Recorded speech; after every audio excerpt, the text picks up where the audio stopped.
16,576. According to an article by Chip Brownlee, that is the total amount of Americans that were killed by gun violence in just last year of 2024.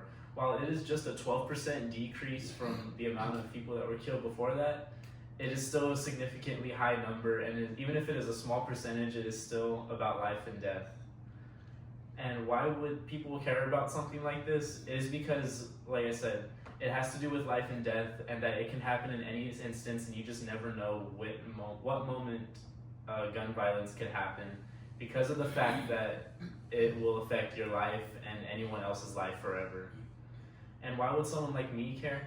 It is because from personal experience, I had a friend / coworker that had passed away from gun violence because of the fact that he had attended a party and he had unfortunately was killed by someone at a party revolving around gun violence.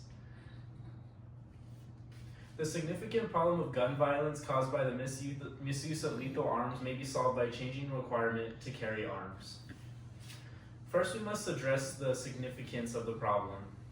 It is a problem for people's safety because of the fact that you don't know if you can go outside your house, go to school, go to work, go downtown, go literally anywhere, and it could happen at any time. You'll just never know.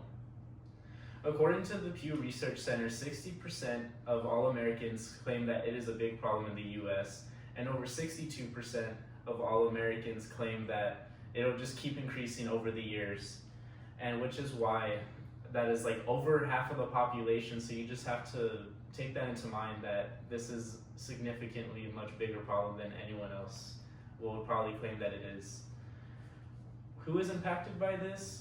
According to Everytown Research, every race and every gender and anyone of every sexuality and any age can be affected by this. Take this from an example from the Las Vegas shooting, from where people were killed from all ages and people were injured in that instance, and take it from the Uvalde shooting, where it was a lot of children that were killed in that unfortunate incident regarding the school shooting. And why is it so important? It's because no one is safe, and we take it back to the race and the genders and the sexuality and the ages of the people that were killed. It could be a hate crime, or it can regard anyone that was killed in that instance, which is why it's very important, because it could affect anyone, because no one is safe from anything like this.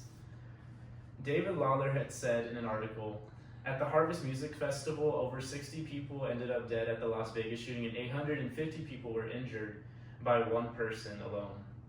And in an article by Courtney Subramanian, they had said that Stephen Paddock, the person behind this mass shooting, had shown no red flags at all and no signs of mental illness. There were no signs that a person like this can commit such an act. And it's because of the fact that this was just a normal everyday gambler that went to Las Vegas, and they had hid all their firearms so well in the suitcases that you never knew that they would commit something so atrocious and something so terrible. Which is why you never even knew that he was going to turn the gun on himself after the shooting.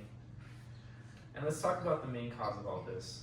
It roots down to mental illness, because at the end of the day, we all make our own choices, and at the end of the day, that's how we go into our heads to decide what we're going to do that day. And it could root to, like, if we're going to commit a mass shooting or something. John Roselle had said in an article that substance abuse also roots down to this, and when it comes down to a person being intoxicated by alcohol, they can make choices that they don't normally decide to make every day. Or people with criminal backgrounds that are already aware of gun violence, or even like just causing harm on others, they could easily be rooted to do a mass shooting on any single day that they wanted to. Or people that are economically stressed or like dealing with money problems, that's how they decide to go take it out on other people.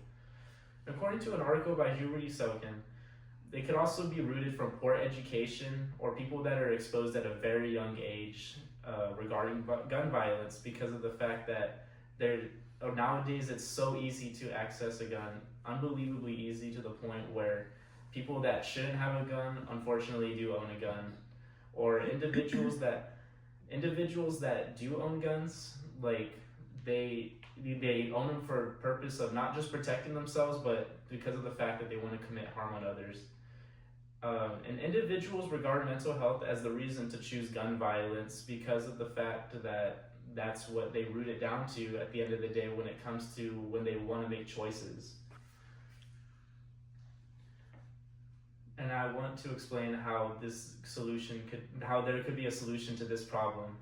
A law must be passed to identify if individuals pass mental health checks and if they qualify to possess firearms, because of the fact that people need to be aware of how important it is when they own a gun, that it's not just to protect themselves, but how much it can instill fear into others. According to the National Library of Medicine, violent crime dropped from 6.7% to 3.9% in 2007 because of the Brady Law being passed, which significantly decreased gun violence. And over 14 violent crimes out of the 1,118 with mental health had disqualifications regarding mental health. And why did the Brady Law not fix it?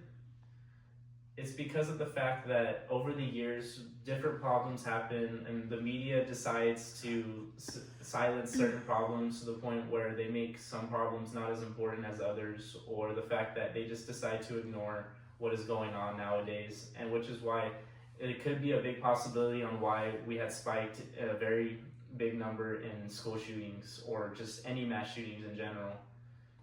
And how can you help? As I have shown, gun violence caused by the misuse of lethal firearms can be fixed by changing the requirement to carry arms. How we can fix this is we write a letter to Congress changing the law and changing the requirement to fix mental health stability and putting more money into the fact that we need to be able to decide who and who should not be owning a gun anymore. I hope this helped persuade you to be able to help change what is now known as gun violence, because of the fact that this is a problem that we can no longer ignore anymore. And remember, guns don't kill people, people kill people.